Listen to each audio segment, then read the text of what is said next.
Absolutely. It's definitely, as I travel around teaching seminars and competing and stuff, the one thing that is really apparent is that a lot of agility handlers really would benefit from learning more about dog training. Sure. Because there's so much basic skills and understanding about how dogs learn, how to properly reinforce a dog, how to problem solve through things that can really help you in your agility training. And I think part of the reasons why I've had a lot of success with many dogs is because I do focus quite a bit. Our puppy's having her own little party in the background. I do focus a lot on just basic training and obedience, and not even like, formal obedience for competing. I'm just talking like basic problem solving, listening skills, things like that, having really good control over my dog so that when I go to teach things in agility, it goes really smoothly because we sort of finesse through a lot of like the problem solving and the learning stages. And if I run into a snag, which happens with every dog all the time, I'm able to work through it really quickly because we're sort of training a bit more smart rather than having to problem solve all kinds of things. So I think it's really, really important. Now, normally, if you watch our live stream, we're in our studio in Ken and I's home, but we actually have a really great facility here in Flamborough, Ontario. Right now, we're in our beautiful, warm agility arena. We're in Ontario, Canada, and it's so cold outside. And freezing outside. It's disgusting, but it's really nice and toasty in here. We're so spoiled. It's amazing. But just across the parking lot, we have another facility that has 3 indoor training halls, and there are probably about 4 or 5 classes going on tonight alone. They're just wrapping up. Just see everybody walking their dogs up to the parking lot there. But lots of fun stuff happening over here. But normally when we do our live stream, we're in the little comfort of our own home. But I don't think people get to appreciate all the cool stuff that's over here. And that's true. We could probably do more live stream from the actual obedience facility because we have so much room, so many halls. As long as we can capture a free one when there isn't a class, and it'd be great. Yeah. But I see some things that make me happy in the chat. SD Cruiser jumping in. I know it's not the train station, but still. And then he drops a giant chain logo. We need to have a new thing for the arena. Yeah, we should. I know. If you guys have any good ideas for that, I would love to see them in the chat. Now I see Madison Winters. Welcome, Madison. Claudette says hi from Wisconsin. Sailor Monker from San Diego. I see Eden Fraser. It's not Funky. This is Beeline that we've got out. They look similar though. Funky is here. She's in the back. Yeah, and I see Funny Penguin says, I love you guys. I learned about you guys from a presentation you did in one of your videos. Very cool.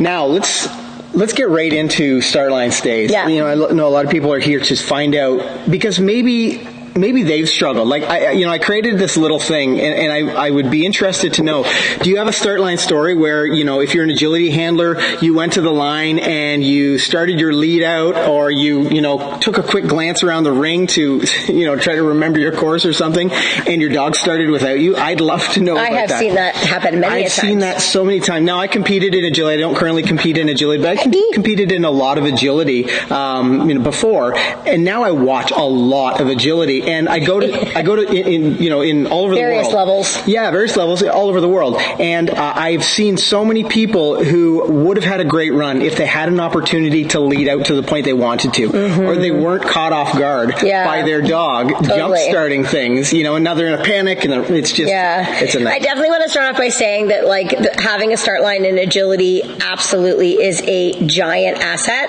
But I do want to speak for just a moment about the dogs that I wouldn't suggest having a start line with, which might sound a bit contradictory. Yeah, I think that's important. But I think it's important to say. So if you have an agility dog that maybe you're dealing with maybe some motivation or some confidence issues, and maybe you're having an issue that the dog is breaking the start line because they're maybe a little bit environmentally overwhelmed, or maybe they don't want to come off the start line because they're really worried. Sure. If you're building those types of things, a start line it can be a very intimidating thing for some dogs, or it can be a very challenging emotional thing for some dogs because it's hard to sit and wait when they're excited.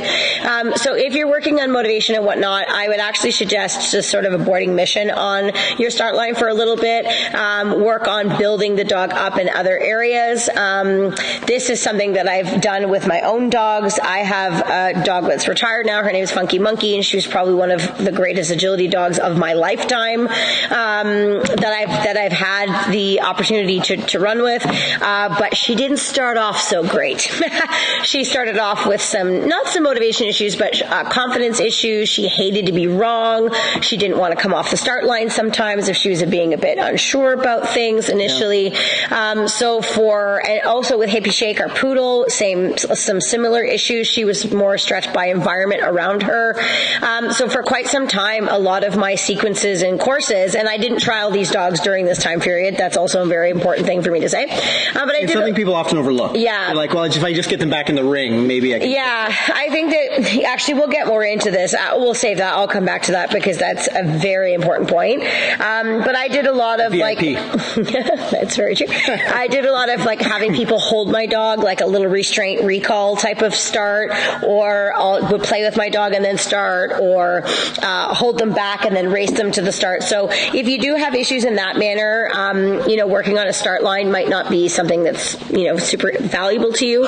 But if you have a dog that is very fast or very motivated or maybe lacks focus, and they're just not holding position on the start line in order for you to be ready, then definitely some of the ideas and training tips that we're going to go over today. She is completely fired up. You guys are going to see her out of control. And she's really pumped. Yeah. So this would be a good training experience for her. Look at her. Situation to work our start line. Now, I just remembered something before we go into too much more. Here, B, I got to get you off just for a moment. Here, right. B, get your toy. Get your toy. Go oftentimes our agility streams are a little bit different. We're stripped down a little bit. In our studio, we have all sorts of cool stuff to make all sorts of neat effects happen. But there was something I felt was missing. And if you've seen any of our videos on our YouTube channel, we publish new videos every single week. But if you've seen any of our videos, you'll recognize this. But on that I don't know what's about to happen. I'm Ken Steep. My name is Kel McCann. Welcome back to McCann Dogs. Okay, that's all I wanted. I just wanted to make sure that the big thing? We did the bumper. Yeah, I was excited about it. I get excited about the strangest things. But I admittedly, truly enjoyed it. I felt a little let down with that, I'm not going to lie. Okay, so if you, again, and I know I've said this a couple times for you guys who have been in the chat from the start or in the stream from the start, but if you're watching this on Facebook, you got to jump over to YouTube to get in the chat. We can't actually see comments under embedded videos, so check us out, McCann Dogs, on YouTube, and you'll find the live stream there. Now, if you have an interesting or funny start line story, love to hear about it in the chat. But if this is your first time with us on a live stream, what we do is we'll do a little bit of teaching, then we'll come back and have a conversation, answer questions. So if questions come to you while this is going on, while Kale's out there showing you, some start line training techniques, make sure you drop them in the chat so you don't forget them, because we often hear people say something like, I had a great question, but I've lost it. So let's get to it. Yeah, so one of the things that I thought I would do today is just show you a couple start line exercises that I do to strengthen my start line. I also wanted to talk about some of the main reasons why people have start line issues. Sure. And then I also wanted to talk about another concept that is sort of unique to McCann dog trainers, and that is that with our training, we actually choose to have two different types of stay behaviors, if you will. Stationary hold behaviors. One is what we call a stay, and one is what we call a wait. So to our dogs, wait and stay have two different meanings. So, and the reason why we do that is because we want to make sure that we have one that is very solid and 100% reliable, that we might use to build in control or emotional control or whatever. But when we use the command stay with our dogs, and this is just what we do, and I'm just throwing it out there because it could just get you thinking a little bit about what you're doing. Sure. When we say stay to our dogs, we never ever release them out of the stay when we're in front of them. So we would always go back to the dog. And the reason why this method causes a more reliable stay, it's not useful for agility. I'll start by making sure you're not confused by that. This exercise is simply to work on emotional control. And why this teaches your dog to have a more solid stay behavior, which will help your weight, is because they lose all of the anticipation they might have because they know they're never going to be released. So what happens, I actually see a shift in my dog's behavior. So if I leave them in a sit stay and I say stay, they look more relaxed. They sit and their ears maybe are a little bit more relaxed. They kind of know, okay, I'm not really going anywhere. They're a little bit more relaxed. But when I say wait, often they're a little bit more up on their tiptoes, their body's a bit more tense, they're excited because they're at any moment I might release them out of it to play or to do something fun. But the reason why we have both is because having a stay actually does strengthen your weight. Yeah. So initially when I was teaching my dogs to stay, like Beeline for example, she's just 2, I actually taught her stay before I taught her weight because I knew it was going to strengthen my weight. So I think that's just sort of an important thing to say because most people only have one. And if you think about the amount of times that you've asked your dog to sit and stay or sit and wait, whatever you say, and you've released them out of it to go and do something fun, and compare that to the amount of times that you've returned back to your dog to either release them or reward them or whatever it might be, do something fun, I would probably bet to say that most people are going to be way, way, way, way higher on the releasing out of it to do something fun, which means that becomes the be-all end-all. So there is a lot of things that you can do to help your start line sit and stay or wait. I say wait, but whatever you want to say. That actually doesn't even have anything to do with being around agility equipment. There's a bunch of things that you can do to strengthen it. So I thought I would just show you some of the things that I do with my dogs to work a little bit on some emotional control when they're excited. So maybe I'll just do a couple little things. Now, because this is a bit of a stripped down version of our live stream, I've got to go actually behind the camera and move some stuff around. So don't be too shocked if I disappear from it. I'll move the camera so you guys have an unobstructed view. Where's your toys? Woo! Tell me what it is again. Okay. Good girl. These guys are a little bit closer. Can you see me? I think so. Can.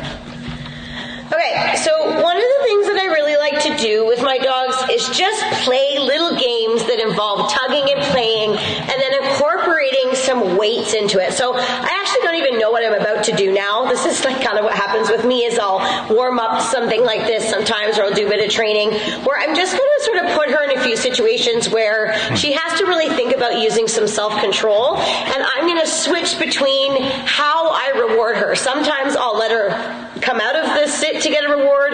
Sometimes I might throw the reward back and she has to hold position before she gets it. Sometimes I'll just go back to her because I'm just really going to I'm really going to switch it up. So I'm just going to start off sit. Good girl. Ready, set. Yes. Okay, good girl. So I'll just tease her a little bit and then start to proof that she's not allowed to move until I say, okay, out. Ready, sit. Good. Yes. Good. Yes. Okay. Yay. Good girl. Nice. Good girl. Okay, out. Sit. Good. Can you see the toy? Okay, wait. That's good. We're good. So this one's going to be really hard. Okay, sit. Yes. Okay, get it. Yay. Good girl. So really making her think about what she needs to do. Okay, out, sit. Good. Yes. Good girl. Okay, yes. Good. So just playing little games where I throw the toy. You can also do this with food. You don't have to do it with toy. Come here. Good girl. Lots of little things that way where I'm sort of playing, getting her to think about waiting. Out. I'm not always releasing her forward. You may notice on the last one I release her behind. I think that I don't know how.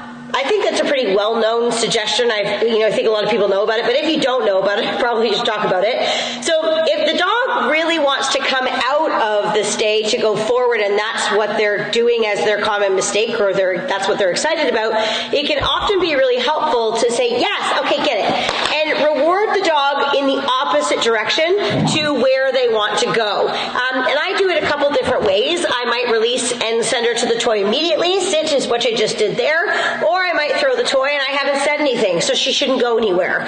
I want her to use a little bit of self-control, and then when I release her, okay, get it, then she can go from there. So again, this is just basic obedience training. And to be perfectly honest with you, this training alone helps me in my everyday life with her. It helps me when I take her to the park. It helps me when I walk down icy stairs. It happens all the time where I just want her to wait for a second and be able to listen to me quickly. So that's, these little games are really fun things that you can play that doesn't have anything to do with it. Okay, hold on. Whoa. That doesn't have anything to do with equipment.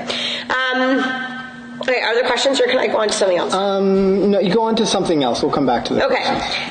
Now I want to show you something. I'm just going to go off camera for 1 second. I got to grab some treats. I want to show you something that I trained B to do that I feel has been a lifesaver on my start line. So with Beeline, she's a very high-minded dog. The start line initially was a bit of a struggle for us because she was very excited. She wants to go. And I'm happy about that. I think that that's great. But one of the things that I think people lack the most on start line stay is a very specific criteria. And unfortunately, what happens if people don't have good criteria and they sort of let it unravel, it can then be much more challenging to fix. So what I have found extremely important with B in my training of her is that I am very specific, not just that she remains in a sit, but actually how she sits. So a few times as I was practicing that last exercise there, she gave me some what I would refer as crappy sits, so just not really great ones. And my internal dog trainer was like, I didn't really like that, I want to address it, but it just felt like it wasn't a point. But I'm going to do it now. So, okay, so if I tell B sit, okay, that's a pretty good one. Okay, see this leg and this scooting? So I would put her back, sit. Good girl, there. This is how I want her sitting. So I've actually trained her to do, so sit up, good, sit up, good, sit up. Sit up. Yes. So do you see when I say sit up, how she maneuvers her feet to push her chest up, her head back, her feet in? That is how she must be sitting if I release her. So there's lots of times where I walk away and I might get her excited. So see that? I would not release her off the start line. I would tell her sit up. No, sit up. Good. Yes. Good girl. So I could talk about how I teach that in a moment, but this is what I expect of her because she leans forward. She often has like a bit of a what we call vulture sit. She really leans into it. Yes, good girl. So I do not allow her to be released that way because every time I tell her she gets to go and play agility when she's sitting that manner, it just allows her to think that it's okay. But I'll tell you, when I first started this, practicing this right now when there's nothing going on, she's brilliant at it. But putting her in a class where there's other dogs going around, my sit-up command was much more challenging. And then she's been to like a couple trials. Getting her to sit up at a trial, sit up, good girl, was also very challenging because she's higher-minded and higher-minded and higher-minded. But I didn't just let it go. My criteria is very, very high. And if she wasn't going to do it in that moment and listen to what I was asking of her, hey, sit up. Okay, I'm talking and not paying attention to you. Okay, good girl. Then I wasn't going to let her do the agility. So it's very important that you maintain your criteria and you stick to it. And if you are having start line issues, my personal suggestion is you shouldn't be trialing your dog. Or if you're going to trial, enter FEO, get in there, you have an opportunity to work through some of those things. So that's that. My brain wants to go in a different direction, so where are we at now? Okay, so there's some really great questions coming in on the chat. Let's address those, and then let's talk about some of the subtle cues people might be giving other than okay. I also want to talk about how to correct it, because I think that that's also... Can I do that now? The sit-up? Yeah, you might as well, yeah. Not the sit-up, just the sit in general. Okay, yeah. So... the other thing that people often make the error of, and I should have a collar on my dog to do this, is when the dog gets up, the most common thing people do is they ask the dog to sit back down again. So I want you just to think about this for a second. She's sitting. I've asked her to wait. Oops. I put her back. I tell her sit. I've asked her to wait. I move out of it. You're going to be a good dog now. I'm trying to get her to break. So she moves out of it. Okay. And then people say, oh, they put them back. Sit. Good. They move away. The dog dog moves out of it. Okay, good girl. And then they put the dog back again. It just becomes this vicious circle. And I've seen actually a lot of dogs that purposely get up because they know the handler is going to come back and do a hand tap and give some treats and do these things. So dogs learn within 1 second. So if your dog makes a mistake, regardless of whether you're directly in front of your dog or whether you're let out 30 feet, they must know the moment they make a mistake that they have made a mistake. So you should think of some type of verbal marker that indicates to your dog within that 1 second that they're wrong. So for B, she's a softer dog. So for her, I might just say or oops. Oops, good girl. And that's all I need to do. I don't need to shout. I don't need to scream. I don't need anything very negative. I just basically indicate, oops, that wasn't correct. And then from there, I would come back and I would physically place her into a sit. Why do I do that? Because she doesn't like it. That's why. Because if she goes in out of position and I come back with treats and I help her into the sit position again, it basically just teaches her to sit really nicely, but it does not address the part where she got up in the first place. So I don't cream her, I don't take her head off or anything. I literally just come back, I take her collar, sit, good girly, and then I move away from there. And every time she moves, I'll come back and I'll just adjust her into that sitting position that I want. Good girl, sit, yes. And then of course, if I've had to go back and correct her a few times, then I need to make sure that I'm reinforcing her for oops. There we go. So I did my little oops. I can fix her into the sit. Good girl. Now this is a little bit unfair right now because I'm completely focused on the camera and I'm not really paying attention to the dog, so I'm going to be better about that now. Yay, good girl. And after she's hold position, I can come back and reward her. Another common mistake that people make on their start line is they'll fix the dog and then they'll go, yes, and then they'll feed right after. And the dog goes, oh, you put me back and you feed me. This is great. So I need to watch my timing. I need to think about how my dog's thinking. So I'm going to place her back into that sit position. I'm going to make her hold that position for minimum 3 seconds, maybe 5 seconds. Praise with my voice, good sit, good stay, or good wait, whatever command you're using. That's so good. And then I'm going to come back and I'm going to reward her. If your dog has a scooting problem, be careful that you're not walking back and holding the food out. Look I'm making this so hard on her. Now, I could do this to test her a little bit, but if my dog's having issues, I'm going to make it easy. So if she moves at all, I'm just going to put her back. Sit. Not a good girl. And if I do want to reward her, I'm going to get in nice and close. Yes, that's my baby. Good girl. Okay. And I can go back and fix her from there. But try not to get into this verbal war with the dog where you're like, sit, hey, back up, sit, blah, blah, blah, blah, blah, blah, blah. I might do that sometimes, but if this is a chronic problem, you need to follow through with some type of correction. And I don't even like using the word correction because people get all uppity about it. I do not mean go back and do this crazy thing. I mean physically follow through, because that gives your verbal reprimand or verbal marker a bit more merit, and it's going to start working a little bit better. But you can't go back and pull out food and do all these types of things because your dog's going to have you wrapped around their little finger really, really quickly. You're being so good. Okay. So those are just a couple dog training things to keep in mind when we're problem solving things. Okay, we should answer some questions, but I can show them the sit up and things like that as well too. Yeah, there's some couple of questions. Now, like I said, we have a little bit different process here. I probably should. This is no train station. Show the sit up with maybe a dog that doesn't know it, but yeah, for sure. That's probably a good idea. We can bring one of the hippie shakers here. Maybe we can bring her out, our adorable toy poodle. So let's see what's happening in the chat. Eden Fraser was mentioning that she's a clumsy person. Sometimes she falls down. She fell down when she was before releasing her dog. I think that's her start line story. It's a pretty good one. That's not fun. No. Lilia says, I also love how she gives you the toy to tug with her. We could probably do another live stream on that. Yeah, I also love how she gives you the toy to tug with her. I imagine you have another video for that sort of thing. In fact, we do. We have several videos actually on that. Yeah. How to get them to put the toy in your hand. Yeah. How to retrieve the toy back. Personally, as a dog trainer, as an agility handler, and then also from a coaching perspective, my biggest pet peeve is when dogs don't bring the toy immediately back to the handler. Yeah. And in my own dogs, like if I'm training, I just get so much more efficient for them to bring the toy right back to me. And I want the toy to be something about the two of us together. And not like go and run around the room and play with it selfishly. This is something that we're doing together as a team.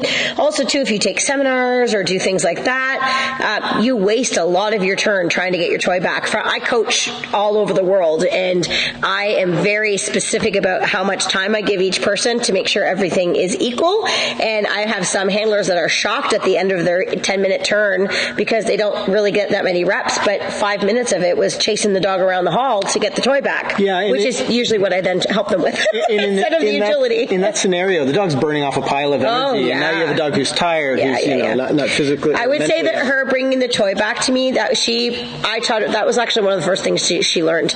She was bringing the toy back to my hand probably by 10 weeks old, I think. Yeah. Okay, Amanda W. has a great question. She says, my 2-year-old Border Collie wants to do everything right.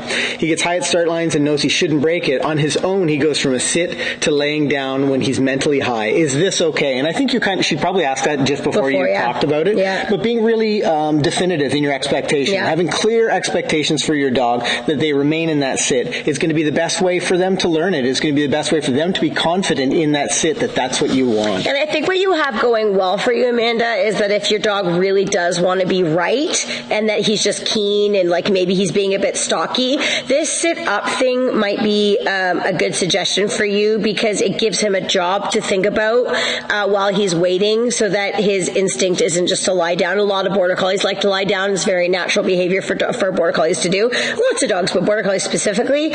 So giving the dog a bit more of a job to do while they're on the start line so they have to think about something specific to use their brain can sometimes help. It could be sit up. With my poodle, with her being a bit stressy on the start line, one of the things that, so this is a different reason, but sort of the same answer.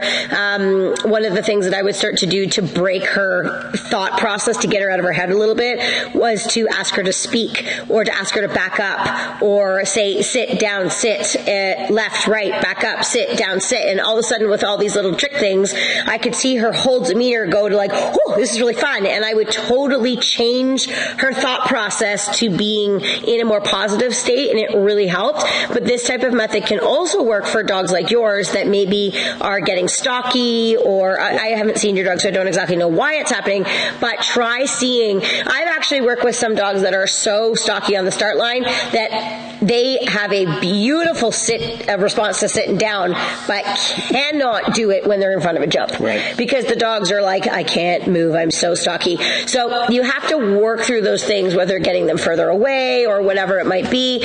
I want to get to the point that I can give my dog a command on the start line even if I'm 30 feet away, and I can get the dog to respond to it. Because if I can achieve that, I already feel like I'm in control for the rest of the course. But if I can't even get my dog to listen to something that I'm asking them to do on the start line, how does that bode well for the rest of the course? Yeah, it all starts right there. Start line's the most important thing. It brings itself back. To good timing. Good dog training timing. Yeah. Kel was talking about marking the moment when they make the mistake, if they decide to get up or change positions or whatever.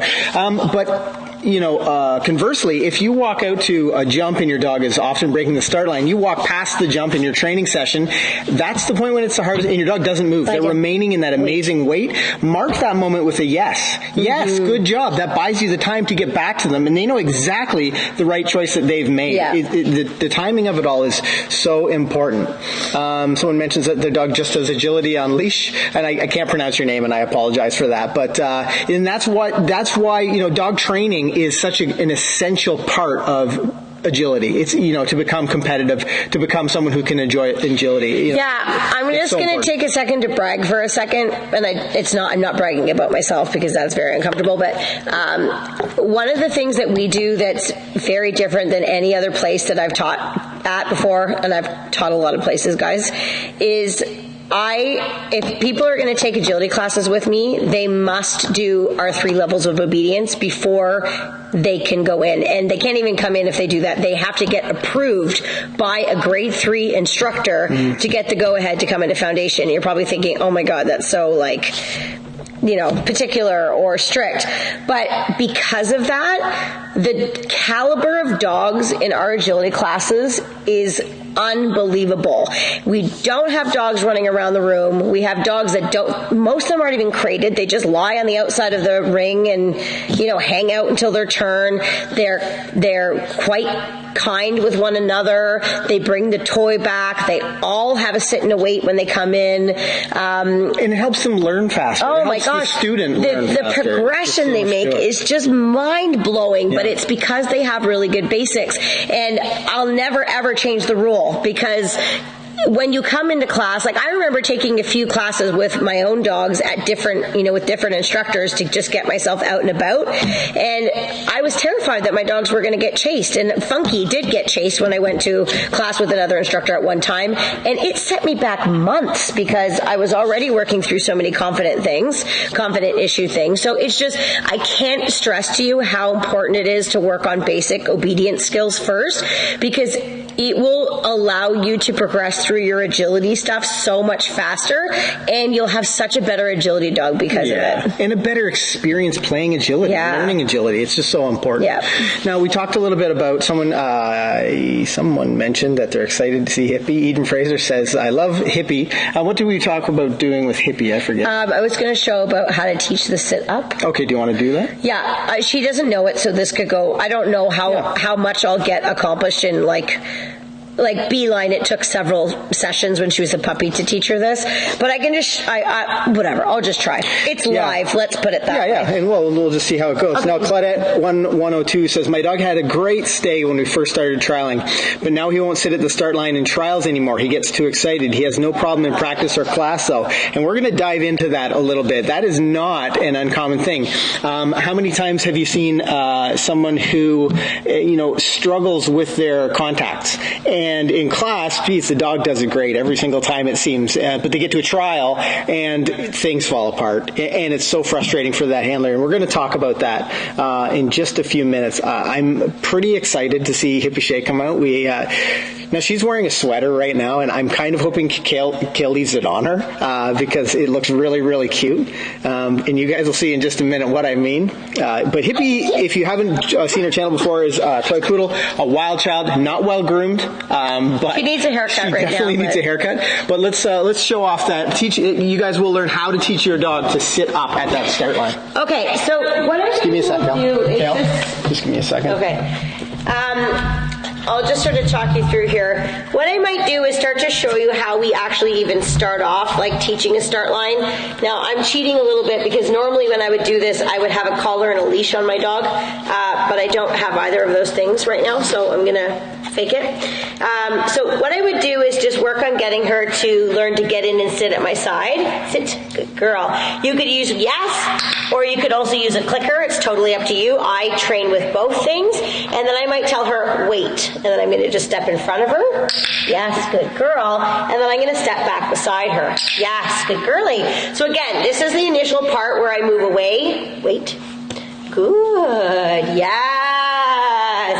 Good girl. And then I'm going to come back to her side. So I'm not, good girl. I'm not calling her out of it. I'm just initially returning back. Yes, good girl. And then I might say, okay, get it. And then throw the reward behind you. Right here. Tip, tip, tip, tip, tip. Good girl. Okay, so that's sort of what we would start, and then we would build on that. Once I did that for several sessions, then I might start to work on the release. But let me just play around with the sit-up. So the first thing that I'll do if I'm going to teach sit-up is I first need to make sure my dog understands a really good verbal to a sit, because this is where it all stems. So I'm just going to work a couple sits and downs with her. Sit. Good girl. Down. Good. Sit. Sit. Yeah, good girl. Now, if she didn't do it on a verbal, then I absolutely could start by using a bit of a hand gesture to help her, but I have done this with her before. Down. Good. Ready? Sit. Yeah, good girl. Good. Did you get it? I think you got it. Here, okay, come on. Whatever your name is. Hippie. Hippie, leave it. Down. Good. Good. Ready? Sit. Yes. Okay, one thing that she's starting to do that I already don't love is she's starting to come towards me when I tell her sit. So I'm going to just go a little bit closer this time. Down. Good girl. Sit. Yes.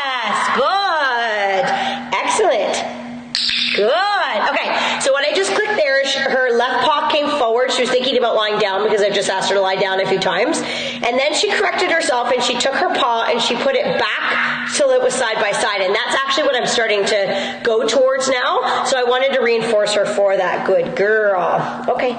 But I'm almost out of food. Just got to reload for a sec. Hold on. And lots of great questions coming in on the chat that we are going to kind of jump into. Okay. So if you have a question, it's a great time to add it to the conversation. Down. Wait, okay. So Hippie clearly can sit on the sit command. So now what I'm going to start to do is add the sit up command. So what I'm looking for specifically here is that her feet pop up into the sit position, her head comes back, and she's really thinking about being as tall as she possibly can without leaving the sit position. Ready? Sit up.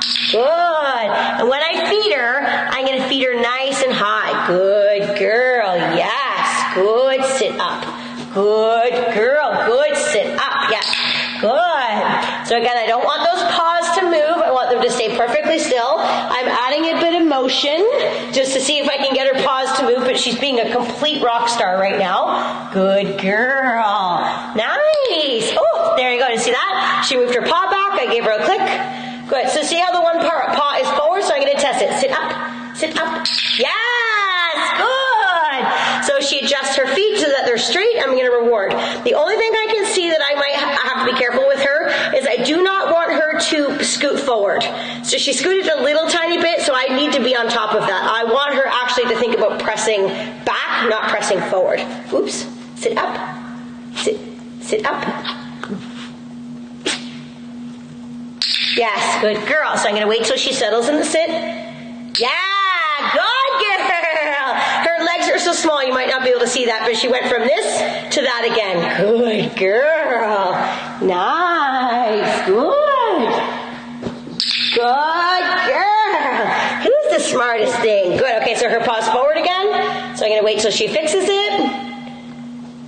Sit up. Oops. Oops. Okay, so I don't like that, so we're going to bring her back. Good. Oops. Yes, good girl. Okay, good girl. So waiting for her to settle into that position, and then I'm going to get some reward from there. So hopefully you sort of get the idea. Yeah, so a couple questions. Dan Luton, one of our moderators, asked just to describe the use of the clicker. Oh, yeah. So the clicker is used the exact same way as the word yes. I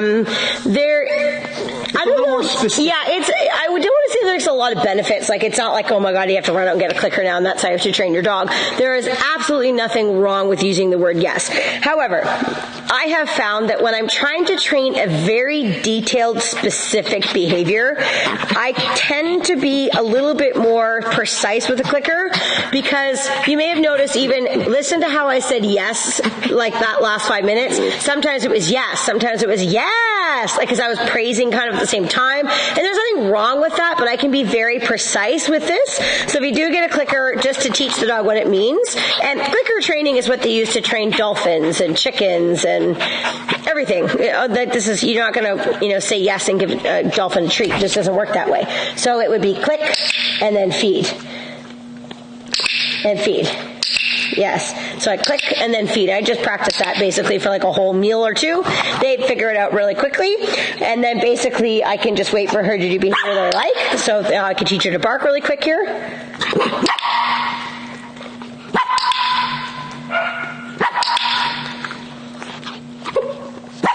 So you see, it doesn't take real. Yeah. So I think another thing that's really important when you're teaching that sit up is your position, your reward position. Yes. I think really being very clear about where you're rewarding your dog, your agility. Our dogs haven't had much exercise today, guys. Really pumped. It's so cold and icy outside, so they love being in here. They did but go for a your walk. reward position is so important. You're really rewarding the dog, head held high, legs in, hippie shake is going nuts. This is great. Okay, let's jump into the chat and see what you got, kind of questions you are want to put your head right in that food bin. Okay, some good stuff in here. So let's talk about that issue. Claudette 1102 said, my dog had a great sit when we first started trialing, but now he won't sit at the start line in trials anymore. He gets too excited. He has no problem in practice or class, though. Yep.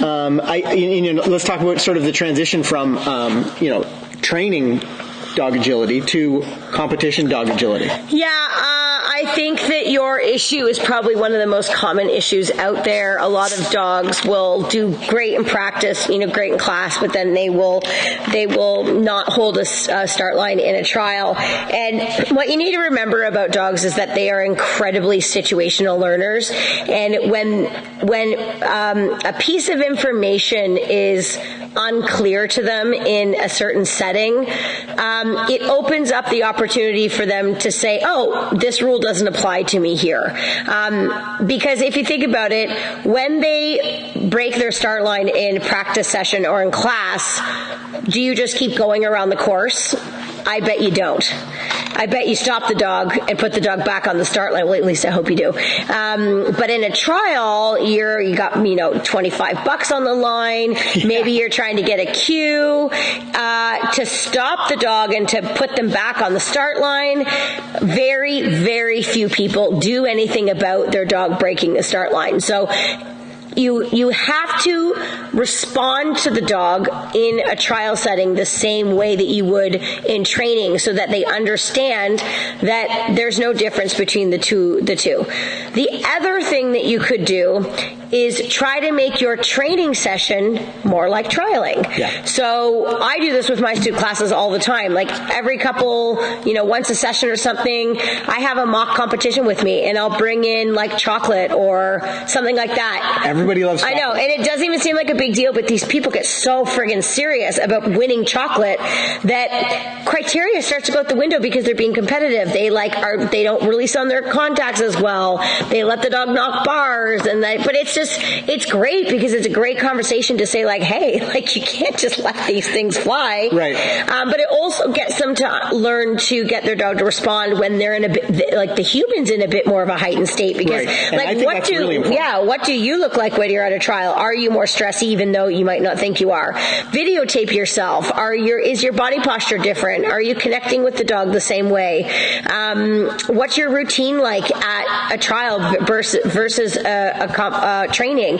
For me, one of the things that I learned years ago from running really high dogs is walking my dog in on a leash at a trial made my dog way higher minded than letting them off the leash outside the ring and just letting them kind of jog around and line up beside me at the start line, because that's how I train them every single week. I never have a leash on here on my dog when I'm in here, and they just sort of bebop around. I say, okay guys, come on in. They get in, we line up, and then we go. It's so relaxed.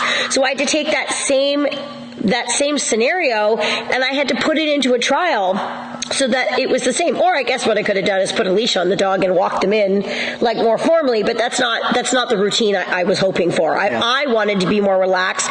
So you have to really think about the parallels that way, but the most important thing is the consistency. And so many people just allow the dog to be naughty at a trial and they don't do anything about it. So fun matches will be really helpful.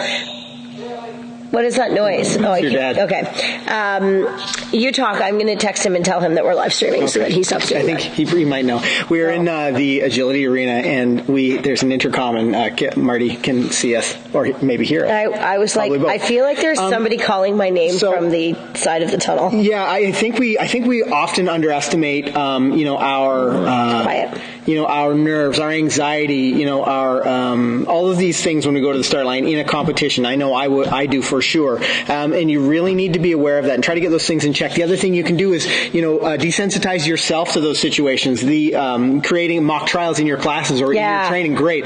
We just had a fun match for our agility students last week. When was it? Friday night. So that's a great opportunity to work on some of these things. Maybe you go into a fun match and you only do start lines. That's the only, maybe you don't even do a single obstacle.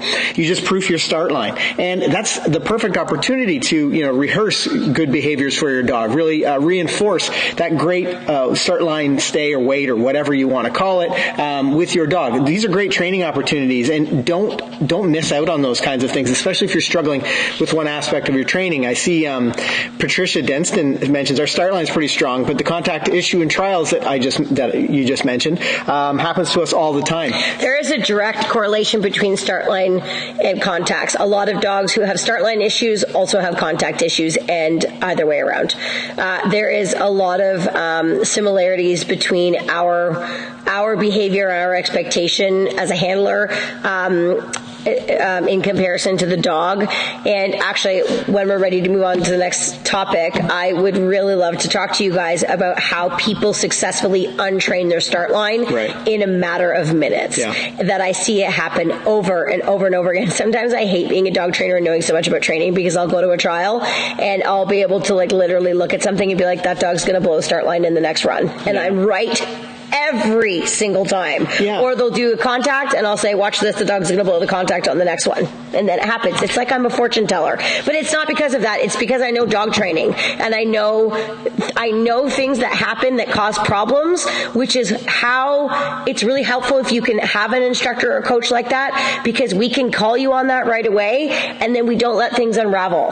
So like you can have problems. My dogs have broken contacts before, not in a competition, but because of the way that I've been practicing them, because I was making things really hard on them. And there's absolutely nothing wrong with that. What's wrong with it is when you don't sense things are unraveling and then it turns into a chronic problem. Because once it becomes chronic, it's much harder to fix. It can be fixed, but it's much harder to fix. And in the reason for this live stream, knowing that people have start line problems, people reaching out to us that have start line problems, we're going to talk to you in just a minute too about some of the things that you might be doing. You need to be really self-aware. That maybe you don't know are actually causing the problem. Videotape yourself. Your training, your competition. Train with somebody that can talk to you about what you're doing. Yeah, it's so helpful. A great question from Lilia, and I'm not sure whether this is part of your teaching plan, but she said, have you ever used anything like a manners minder, treat and train, as part of it in improving your start line stay? My dog is aroused by a jump in front, so I wonder if I could simulate a jump and reward. Yeah, absolutely. If you don't have access to a jump, and there's something else that your dog really likes to work your start line stay in front of, absolutely. I'll tell you one of the things that I work at home at, and this was so hard. So we have a border collie named Rad, who's one of like my competition dogs now, and I wouldn't say that he had any start line issues, but he's really, really high-minded, and it was very difficult for him to be calm on the start line. He would just be like eyes bulging out of his head, foam spit coming out of his mouth, like he was like feral. So to practice this, the only thing that I could think of in my home life that he was as stimulated and aroused as he was in agility was when I let my dogs out in the morning. He is so high. So what I would start to do is practice making him hold a sit and a wait while I open the door and I let our other dogs fly out into the yard. And that was a challenge. I had to start with him on leash. I had to start off by doing a lot of opening the door, closing the door. I had to start off with a lot of like one dog, like the lower energy dogs going out first, because he just he couldn't sort through that emotionally. He was too high. And then just through repetition and good timing and reinforcement in the right way, we really got to the point where it's not like he wasn't excited to go outside. He was still really, really excited, but he was able to hold himself in that sit while the other dogs would fly out. And then he would just look at me with that face like, come on, say it, say it, say it. And I would just sort of wait till his bum was completely on the floor, his paws were completely flat on the ground, and then I would release him out. But you have to really think about scenarios that your dogs are as is excited, so that you can practice in that same moment. And for me, that particular situation was really the only thing I could think of. Or throwing a frisbee for him was another one, was the other places I could really practice. Have you ever used a manners minder for that? I've used a manners minder for this dog because she's much more motivated by food. A manners minder in front of my other dogs wouldn't really be a very tough distraction because they wouldn't be that into it. Yep. But if your dog is very passionate about the manners minder, then I do think it would be a great idea to use. But it needs to be something that's powerful enough that you're working the same level of distraction, if that makes sense. And if you aren't sure what a manners minder is, or treat and train, it's like a remote reward system. Yeah. So you can put some food or some sort of. I love them. I use them for many parts. You can release it remotely. So a great opportunity to do something with if it's a start line weight, is place the manners minder behind your dog. Yeah. And then lead out, and then when you release them, or when you decided to positively reinforce that sit weight, you can release them backward behind themselves to get there. And what's nice about something like that is if they do break position, they can't self-reward because the treat is hidden or is blocked inside the little machine, so they can't eat it when they're not supposed to. Okay, let's get into some more training. What did you want to? Yeah, so one of the things that I wanted to talk about are some really common things that, and a lot of this causes contact issues too, guys, like the dog's breaking contacts, is body language that really encourages the dog to break their start line that people are very unaware about, and you can actually unravel your start line just as quickly as you train it. So maybe I'll just give you a couple examples. I wonder if I should switch dogs. Sure. You know what? I'm going to grab Beeline again because she'll make some more mistakes than this dog will, because she's a bit more excited. While Kale grabs Beeline, if you're watching on the YouTube channel, I've placed some cards in the description, or in the top corner of the video, that talks about how we teach our weight, how we teach our stay, why it's different. I think I added one about fetch, and someone asked earlier about, I love how it might have been Eden or Lily, I don't remember, but you love how Beeline brings the toy back all the way to Kale to play tug, and our fetch video is one of those videos where we really talk about the value that you can create, having your dog come back and play a game of tug. You can teach them to fetch simply by taking advantage of the game of tug. So I'm going to set things up. We can watch Kale. Okay. So, sorry, did I hit you in the head with your raspberry ball? The first thing that I want to do is just show you an exercise. This is an exercise we do in our foundation agility class that just works a little bit on teaching the dog to think about the verbal release and not focus on physical. So a really common thing that people will do, and I bet you I can get B to break, I can bet you I can ruin Beeline's start line in about 5 minutes, which I will do on camera for you because I'm confident I can fix it. So this is what a lot of people do. Okay, good girl. Yes, good. Up. Sit. Maybe people can comment and see if they can tell me. Yeah, that's wrong. a good idea. Wait. If you see the mistake that Kale's making, drop it in the chat. Girl, wait. Okay. Yes, good girl. So I'm putting my hand out as if I was cueing an obstacle. Out. Switch. Sit. Wait. Okay. Yes, good girl. Good girl. One more. Out. Sit. Is anybody guessing? I think we're on 30-second time delay. Wait, so. Okay. Wait. Okay. Good girl. Yay. Okay. Now I'm going to do what normally happens. Out. Sit. I don't know if she's going to be bad or good. Almost got her. You are so smart, but look at how awful her sit is. Sit up. Yeah, Claudette 1102 yes, says. Yes, get it. Good girl. 1102 says verbal and movement at the same time. Yay! Big cheers for you.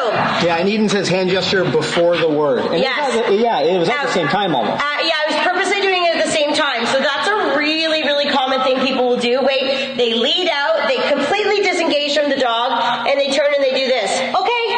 And they release the dog out of it. And they do that over and over again. And dogs learn physical cues way easier than they learn verbal cues. So if you do that a few times in a row, I almost got her to break from doing that 5 times in a row, but I have schooled this dog's start line quite a bit. She's a brilliant little girl. Wait. But if I keep doing that, what will happen is if I turn and I go to put my hand up and look at my dog and I don't say okay, all kinds of dogs will start to break, not because they're naughty, but because you just trained them to do that. So it's really important that when you lead out, first of all, when you lead out, I try not to ever lead out like doing this and like looking around the course and then whatever. I try to do that. I'll stand beside my dog. I'll look, hey, this is what I need to do.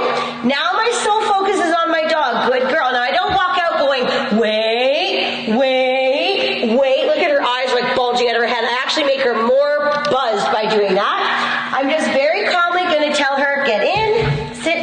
Good girl, wait. And I move out confidently but calmly. I can move into position. I can put my hand out. Good girl, beautiful. Now she just did a really good job there. She didn't move her feet at all, so I might go ahead and release her. I might move into position and then release her. There's lots of different things that I could do. Good girl. But at this point, like at a trial, this is the exact point where she would start to get excited and she would move her feet. But instead of releasing her, I would tell her, sit up.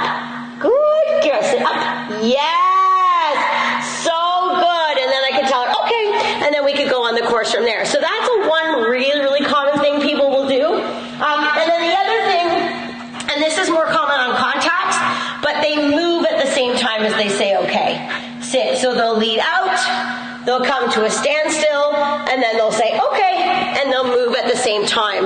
And that's a really common thing as well. So for me, sometimes I move first and then I release. Sometimes I stay still and then I release. It really just depends on what handling maneuver I need to be doing or where I need to be leading out. I don't have I only do it this way. I do it lots of ways. And I think because I do it lots of ways, she can't anticipate something because it's always different for her.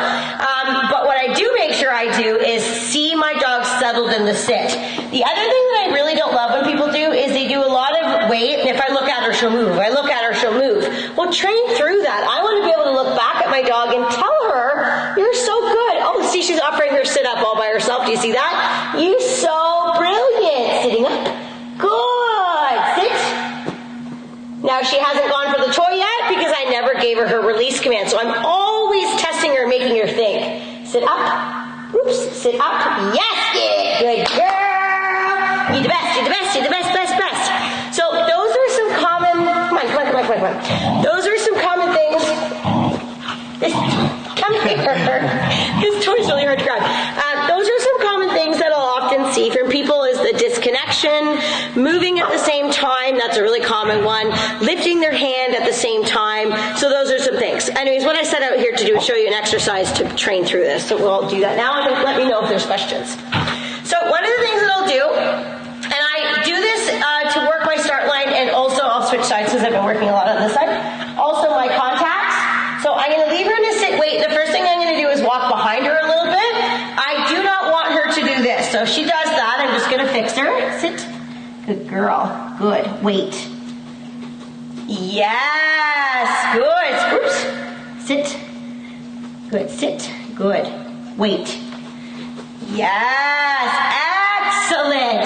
So I don't want her moving. And see how I'm feeding with her head to the other side? I'm compensating for the fact that she wants to turn into me. Why am I being so specific about this? Because I want to be specific about her behavior. If I'm allowing her to turn towards me, why wouldn't I allow her just to get up and move wherever she wants? So I'm being very specific. Yes, baby girl. Good girl. Sit.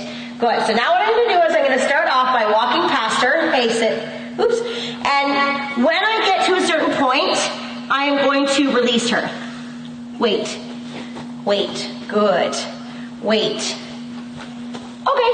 Yay. Good girl. So I'm going to just start by walking past her, and then I might start running. And what I'm going to do is I'm going to release her with the okay at totally different times. Ready? Switch. Switch. Hey. Switch. Wait. Good. Yes. Okay. Woo! Good girl. So I run past and then I release. This is a great thing, especially for your contacts, because you should be able to have your dog hold the contacts, run past them into position, and then release them verbally when you're ready. Okay, ready? Switch. Get back. Switch. Good. Wait. Okay. Oh. So she was a little bit close on that one. So I'm not going to reward her. I think she released on my O of okay. And that's important to talk about whether you're trialing or training and when that happens. Yeah. So I'm not going to reward her for that because I felt like it was too early, so I'm going to take her back. I'm just going to adjust her collar, let her know I didn't like that. Wait. Good girl. Okay. Yeah! Good girl. So I just did a bunch where I released her. So now I'm going to test her a little bit.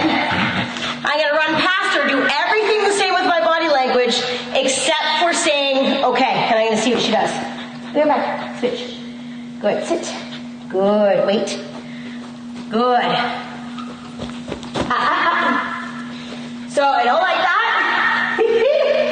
Come here, goofball. Okay, I'm not mad. I am not mad. Get over here. No free on your fixing. Good girl, wait. Just gonna fix her and move on. Wait. Yes! Good girl, get it! Woo! Now I chose to throw the ball back to her because they made the mistake of going forward. So that's another thing to think about. You counterbalance your reward. Whatever the dog wants to do wrong, reward them the other way. Just like she wanted to turn towards me. So instead of feeding her there, I counterbalanced and fed her head away. She wanted to chase me when I ran past her. So to reward her, I didn't call her out of the sit to get the reward. I threw the reward back to reinforce it. So just dog training. It's being clear about what you want them to do. Okay, you do one more and see what she does, and then hopefully. Yeah, if you have any more questions about teaching the start line challenges you might be having, let us know in the chat. B, get back. Good, wait. Yeah, see how much better she's getting with the sit already? Good girl. Sit. Look on this side though. Yes, good girl. Wait. Yes! Good, ready. Okay! Yay! So that time I tried to do a little cross. I tried to kind of pull her out of the sit a little bit. So I'm tired. That was fun. I'll do that as a bit of a warm-up drill with the dog sometimes. I will practice it for the contacts. I'll practice it for the start line. They make some mistakes when you do it, but it's just not something to get worried about. I would rather her make start line mistakes in that little game that we're playing than having to be frustrated with her when we're actually doing agility. I am a big believer in being smart about how you train, in the fact that you work through potential kinks away from the agility field. By the time I am putting my dog on equipment, I don't want to be having to work through dog training issues per se.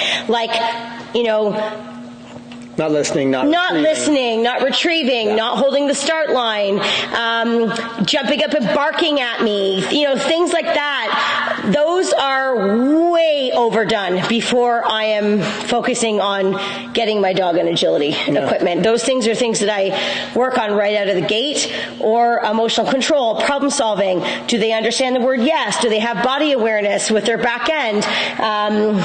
All of those things are foundational training that I do so much with the dog. Honestly, agility is so easy to train. It's all of the other stuff that's so much more challenging, and it takes way longer to teach a dog to do a couple obstacles, even if, at a really, really high level. Obviously, that's really challenging, but just basic, getting them around a couple obstacles isn't really that hard. But what's hard is getting them to want to do it. Yeah. You smell. Yeah, she does. Eden Fraser says, I love your little whoops. And we can talk a little bit about that. So if you have a dog who's a little bit, more confident, really outgoing, you find that you're really pushy, you're struggling to keep them in that start line position, then you can use language or sounds that are a little sharper, like hey, or something more specific that's more abrupt. And, that will be appropriate for them because it's a little bit sharper, just a little bit more acute. With Beeline, she's not, she's a softie. Not a pushy dog at all. Yeah, no, she's a softie. She's excited, but she's not pushy. You can use language like whoops or whatever it might be. Yeah, and the tone is helpful too. Yeah, and don't get mad. No, it's so important. Just fix it. Yeah. Don't be emotional about it. Don't get frustrated. Just do it and move on. Yeah. That's what dogs like best. Alicia mentions she's a very, very brilliant girl. I just thought I'd share that because I agree with you entirely, Alicia. She's a lot of fun. She tries hard. Oh, for sure, yeah. And Amanda W. says, I think I made most of these mistakes with my first agility dog that's now 5 years old. Probably why I'm so focused on not repeating this with my other dogs. Totally. Now, with that said, you'll have different problems. Right, well, exactly. So there are a lot of different elements to agility, and dog training is a critical foundation. We talk about it in our My Dog Can online program. We talk about it in our class, physical in class classes. But there's also something like second dog syndrome, where you are so focused on making sure that maybe your first dog had start line issues and poor contact or something like that, and you're so focused with your next dog on those things that you let other things slide. It's all about balance when you're training your agility dog. So be careful that you don't hammer down and completely hyper focus on these couple elements that you may have struggled with before, and then miss out on a bunch of other really important aspects. I think that's a really important comment to make. It's definitely something that I do with my own dogs. I mean, each of my dogs have had like some type of issue, and then I sort of say, okay, I'm not going to have this issue with my next dog, and then the next dog will have something a little bit different. Sure. There's always something, and it's part of this game, and you just gotta sort through it. For me, in my dog's learning, my most important thing is my dog's attitude and their drive and their intensity to work. So I try not to get too worried about mistakes that they make, and I just try to be a problem solver and think, okay, well, that was annoying, or that sucks, but how do I fix it? Like, what do I do next? How do I problem solve this? You got to really think like a dog trainer and not solely focus on the agility aspect of things, because lots of times you can fix things pretty quickly as long as you're aware of them happening. And again, if you're not able to do that on your own because you're really green or you just don't really know, that's why it's really important to have a good instructor or a good coach that is able to help you with those types of things. We, at the beginning of the year, with my students, we had like agility goal books that we put out, and we had our students tell us, what was their goal for the year. Some of them just had goals of like completing obstacle training. Yeah. Some people had goals of like competing in their very first regional championship. I had several students that said, I want to try out for a world team this year, and they had huge goals. And so for me, as a coach, it really helps to sort of say like, okay, you want to go to regionals, so you can't be letting your dog run off the contacts and do those types of things, so that you can have a little bit of like responsibility for your goals. And then that's what's really nice about having a coach, because then you can have somebody help you with those types of things so that you can stay on track. Yeah, and it's good for the coach because we have students ranging from, pet owners who just want to do agility with their dogs, all the way up to people who've competed on multiple world teams, and they have entirely different set of goals and aspirations for their dogs. Yeah. And it allows you to cater to whatever their desires are. Oh, I don't really care how not serious your goals are. I want you to have some goals. I don't really care what they are, but the point is that's the fun part about having a goal, big or small, is to just figure out how you're going to achieve it. Yeah. I think, anyways. Yeah, no, I totally agree. Sort of off topic. I don't know how we got into this topic. Yeah. It's a good one, though. Yeah. Was there anything else that you wanted to talk about or add to the start line issues that our students or our viewers might be having? I think I covered most of the big ones. I don't know. I didn't really go in the order that my brain was thinking originally, so I might have skipped over some things. But they can hear Beeline. She's got a little Kong, one of the tiny Kong Wubbas. She's squeaking away. Okay, well, on that note... Is there no other questions about the start line? No other start line questions. No, not at this point. So, I think we're going to cut it off. I think it's been well over an hour. Yeah. Oh, I didn't realize it was We have a lot of fun doing these lives. Now, normally 3 weeks a month we have our lives in the train station in our studio. 1 week a month we do agility lives, and we thank you guys for joining us here on the McCann Dogs YouTube channel. It's because of you, because of the questions that you guys ask on our videos, because of the questions in the live chat, that we come up with these ideas that we want to help you through some of these problems. And we really appreciate each and every one of you that's watching here tonight or has watched tonight. And if you're watching this on the replay, we appreciate each one of you guys, and we want to help you more. We wanted to, I often talk about how my life changed entirely when I got my black lab Deegan, and she took me down this path of learning that I fell in love with dog training. And, how I struggled. Even I started training, and I had some challenges. And the more I trained, the more I learned about her, the more I learned about me. And I want you to sort of be self-aware when you're training your dog, whether it's in agility or if maybe it's a skill that you're working on at home. Be really self-aware of the choices that you're making. But, I create all the videos for this channel, and I create the stuff that I see you guys ask for, that I see, maybe there's lots of great questions on our videos. I'll create a video to answer some of those questions. But I really appreciate the opportunity to create this stuff for you guys, to have this conversation with you sitting at home right now.